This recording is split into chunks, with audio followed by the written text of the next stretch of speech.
जगह मैदान करबला। वक्त 10 मुहर्रम अल हराम असर के बाद। नकाहत से गिरता सूरज, खून में भीगा हुआ करबला। हिसन की लाश सजदे में पड़ी है। ये इमाम हिसन की शहादत हो चुकी थी। आसमान पर सुकूत था मगर जमीन पर जुल्म गूंज रहा था। करबला की सरजमीन पर सूरज ढल चुका था मगर जुल्म की तपश अभी बाकी थी। इमाम हिसन जिनके सजदे ने हक को सर बुलंद किया, अब खामोशी से रेत पर लेटे थे। लश्कर यजीद के दरिंदे अपनी हैवानियत की आखिरी हदों को छूने लगे।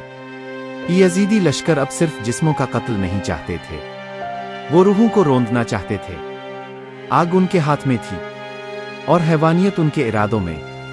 सीन यजीदी सिपाही आग के शोले लिए खैमों की तरफ बढ़ते हैं। ख्वातीन और बच्चे खैमों में दुआ कर रहे हैं, इमाम हिसन का इंतजार कर रहे हैं। सैयदा ज़ैनब, भैया हिसन अब कहाँ हैं? खैमों के बाहर शोर बढ़ता जा रहा है। हजरत सकेया रोते हुए, ओ अम्मी जान, मुझे डर लग रहा है, मुझे बाबा के पास जाना है। अचानक यजीदी लश्कर खैमों को आग लगाता है। शोले बुलंद होते हैं। औरतें और बच्चे खौफजदा होकर चीखने लगते हैं। बीबियों के कपड़े आग से जलने लगते हैं। बच्चे खैमों से निकलकर सहरा में भागने लगते हैं। करबला की रेत पर वो बीबियां जो कल तक हया का पर्दा थीं, आज जलते खैमों से नंगे सर बाहर निकलने पर मजबूर थीं।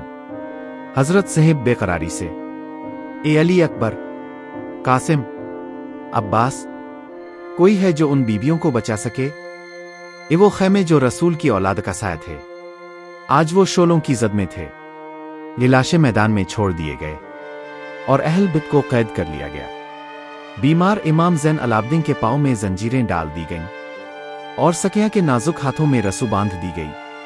हजरत साहिब उसे सीने से लगाकर कहती हैं, ओ बेटा, सब्र करो, तुम्हारे बाबा ने हमें यही सबक सिखा है। हजरत साहिब गम से मगर जलाल के साथ, क्या तुम्हें शर्म नहीं आती?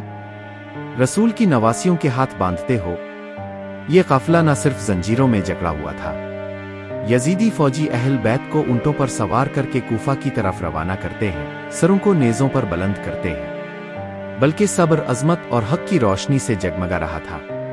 नेज़ों पर बुलंद सर चीख चीख कर हक की गवाही दे रहे थे। करबला सिर्फ कत्लगाह नहीं थी, ये वो मकाम था जहां सब्र ने जंजीरों को शिकस्त दी और जहां एक चादर की बेहुरमती तारीख के माथे पर हमेशा के लिए सब्त हो गई।